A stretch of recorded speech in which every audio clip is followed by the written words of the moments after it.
beginning of the 20th century, Calcutta Racecourse started to be standardized. King George V visited Calcutta Racecourse twice by this time. In December 1905, the Prince of Wales, later King George V, visited Calcutta and attended the races. He presented a special Prince of Wales Cup. Then came the granting of appellation royal to the title of the club in 1912, following King George V's second visit to the Calcutta races. King George and Queen Mary came out to India that time for the Delhi Darbar to mark their coronation.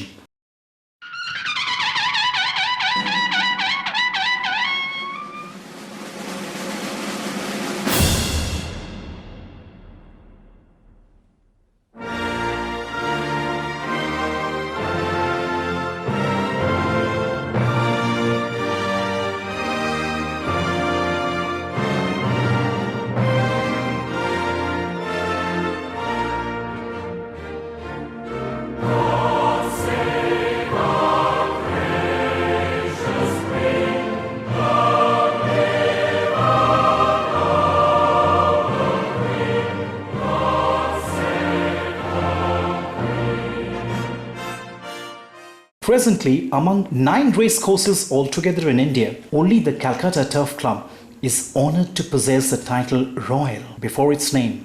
The Royal Calcutta Turf Club.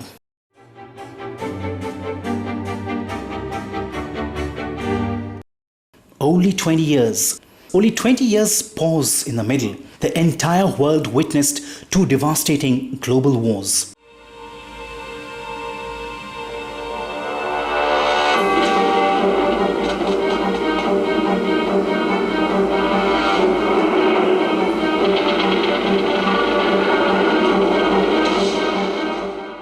First World War began on 28th of July 1914 and lasted until 11th of November 1918.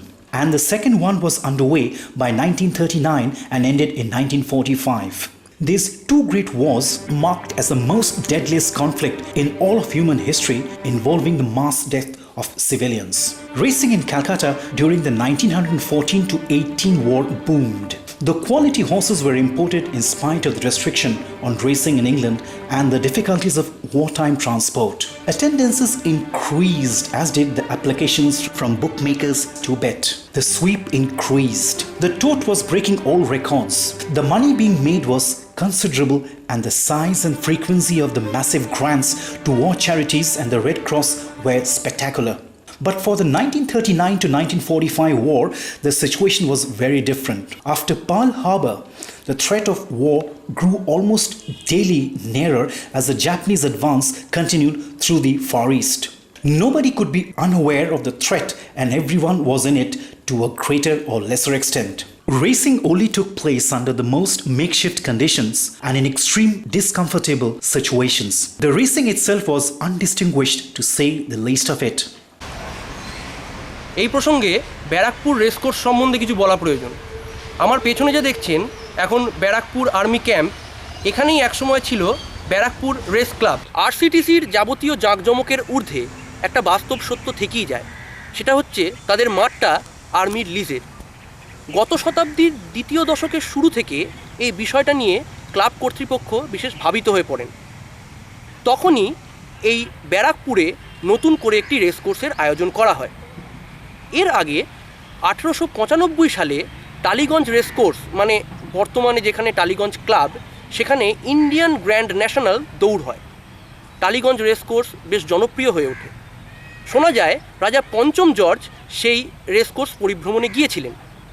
বেশ কিছু টাকা পয়সা খরচা করে টালিগঞ্জে নতুন racecourse গড়ে তোলা হয়, নতুন কোর্স পাতা হয়। কিন্তু পরবর্তীকালে দেখা যায় যে সেই কোর্সে সব রকমের দৌড় সম্ভব নয়, তাছাড়া জমি নিয়ে কিছু জটিলতাও ছিল। তখনই ব্যারাকপুরে নতুন এই রেসকোর্সের খোঁজ পাওয়া গেল। 1913 সালে স্যার ওরমন্ড উইন্টার এখানে একটি কুস্তির আখড়া গড়ে তোলেন। সেটাই পরবর্তীকালে ব্যারাকপুর রেস ক্লাব গড়ে ওঠে। টার্ফ ক্লাব কর্তৃপক্ষ দেখল এখানে কোনো জমি জটিলতাও নেই এবং সর্বোপরি একটি কোর্স এখানে বর্তমান। দ্বিধাদ্বন্দ্বের অবসান ঘটিয়ে নব উদ্যোগে ফের সেজে উঠতে লাগলো ব্যারাকপুর এবং RCTCর নিজস্ব মাঠের স্বপ্ন। ইংল্যান্ডের রেসকোর্সের ইন্সপেক্টর কর্নেল উইলকিনসন ও পূর্ববঙ্গ রেলওয়ের অন্যতম কর্তা হিউ গর্টনকে 3 বছরের চুক্তির মাধ্যমে বরাদ দেওয়া হয় নতুন করে ব্যারাকপুর রেসকোর্স সাজিয়ে তোলার জন্য। 27শে জানুয়ারি 1928 ব্যারাকপুর রেসকোর্সের উদ্বোধন হয়। সেদিনের যে একটি বিরল ছবি পাওয়া যায় তাতে দেখা যায় স্টেশনে তিল ধারণের জায়গা নেই। এই স্টেশনটি পৃথকভাবে তৈরি করা হয়েছিল সরাসরি রেসকোর্সে পৌঁছানোর জন্য। সেই রেল লাইনটি আজও আছে, আর্মি ব্যবহার করে। কিন্তু কয়েকদিনের মধ্যেই মোহভঙ্গ হলো। কলকাতার সাহেবরা এত দূরে এসে রেস খেলতে যাওয়ার আগ্রহ ক্রমশ হারাতে বসলো। এরপর দ্বিতীয় বিশ্বযুদ্ধের কারণে 1946 সাল পর্যন্ত ব্যারাকপুর কবজা করে সেনাবাহিনী। দ্বিতীয় বিশ্বযুদ্ধের পর 1947 সালের নভেম্বরে ব্যারাকপুরে নতুন করে রেসের আয়োজন করা হয়, কিন্তু তা মাত্র 1 বছরই চলেছিল। 1954 সালে RCTC কর্তৃপক্ষ ব্যারাকপুরের জমি সরকারের হাতে তুলে দেয়। ব্যারাকপুর রেসকোর্সের 30 বছরের ইতিহাসে মাত্র 71 দিন রেস হয়েছিল।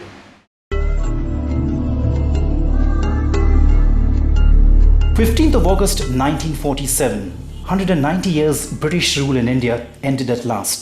Power to rule India shifted to Indians.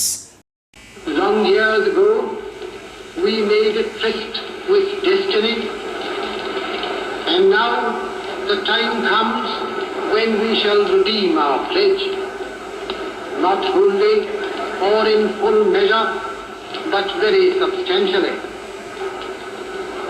At the stroke of the midnight hour, when the world sleeps, India will awake to life and freedom.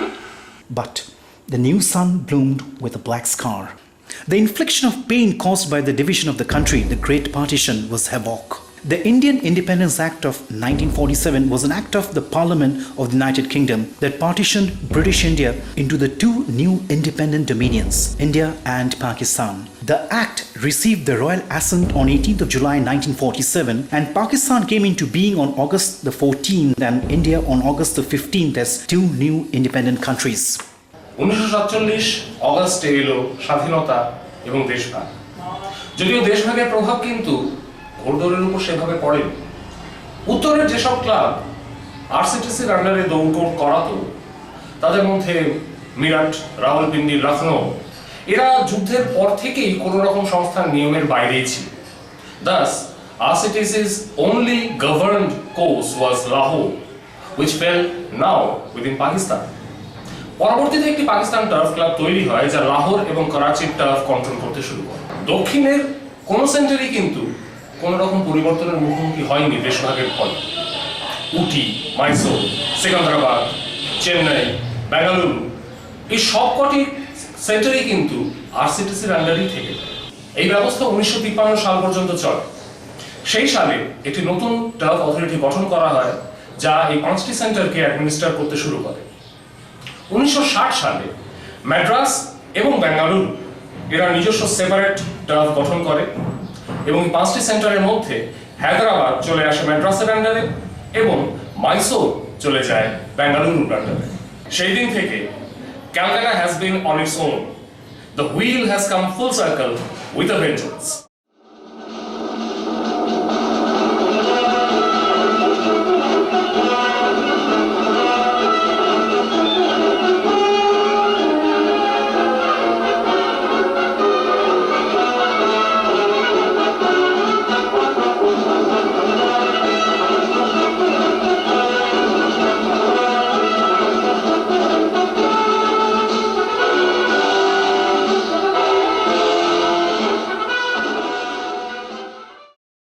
On February the 18th, 1961, Her Majesty Queen Elizabeth II, accompanied by the Duke of Edinburgh, on an official visit to India, attended the races on Queen Elizabeth II Cup Day and presented her trophy, which she continued to donate every winter. This was a notable occasion and continued a family tradition which had been begun when her great-grandfather, King Edward VII, had visited the course as Prince of Wales in 1875. Her grandfather, King George V, visited twice, and her uncle, later the Duke of Windsor as Prince of Wales in 1921, had all visited the course. In 2013, the Heritage Queen's Cup race was organised on 9th of February. Prize value was 4,50,000 for this 2,800 meters race. Ocean and Beyond of Patrick Queen became the winner. Mr. Sanjay Mark Wadhwani, the Deputy High Commissioner of the British High Commission in India, handed over the trophy to the champion jockey Imran Chisti. And they're off and racing, fairly level break, and as they settle down to race, Cider with Rosie goes to the front by about half the good of Sham Sundar. Classical Romance is in third. A length and a half away, Victorian Vice. Then comes Sheriff. Up on the outside there, making a forward move is La Dominique. 2 lengths behind them there, Arisen Star, Dancing Dame, Scarlatti, and the back marker, past the 1,000 meter marker. About 2 lengths behind them then, La Dominique. Up on the outside, making a forward move there is Sheriff. 1.5, 2 away comes Dancing Rosie, dropping back. Then there's Victorian Vice. For way on the outside there, La Dominique. Even wider still there on the extreme outside, Scarlatti. But Sham Sundar has a useful lead there of about a length from Victorian Vice, beginning to look dangerous on the outside. Then there's Sheriff also coming up, and on the stand side there, Dancing Dame and Scarlatti. But it's Victorian Vice now by shade ahead there of Abath, moving very fast down the centre. And it's Abath coming from last place to win this. Abath wins the INS Hooghly Cup from Victorian Vice. Then came Scarlatti, followed there by Dancing Dame. In 1996, in a case of Madras Racecourse versus the Government of Tamil Nadu, Supreme Court of India comprising Justice Kuldeep Singh, Justice Hansaria and Justice Mazumdar uttered this verdict. Horse racing is a game of mere skill and is neither gaming nor gambling. But people generally can't take horse racing more than gambling and a ladder lending to devastation. It's not all. Accepting RCTC members, officials, people concerned with RCTC and bettors, most of the Calcuttans are not at all aware of the fact that races are organized by RCTC on regular basis and almost throughout the entire year, excluding 3 months from April to June. A race day. Hello, check, hello. Hello, testing. Testing from relay. 1, 2, 3, 4, 5. 5, 4, 3, 2, 1. Testing, relay.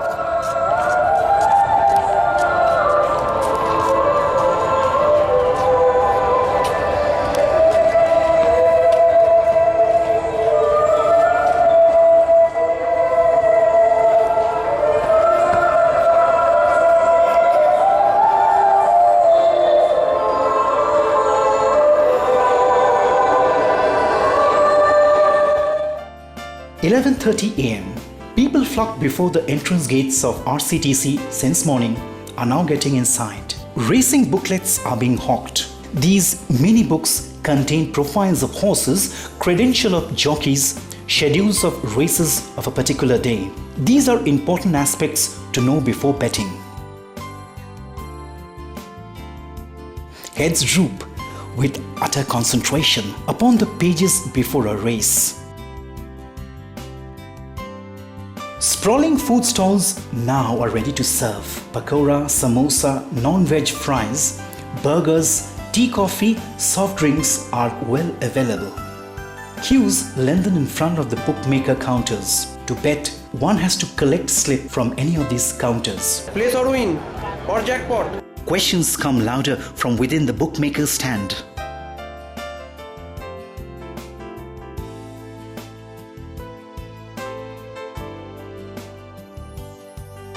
Paddock. Shouts raise.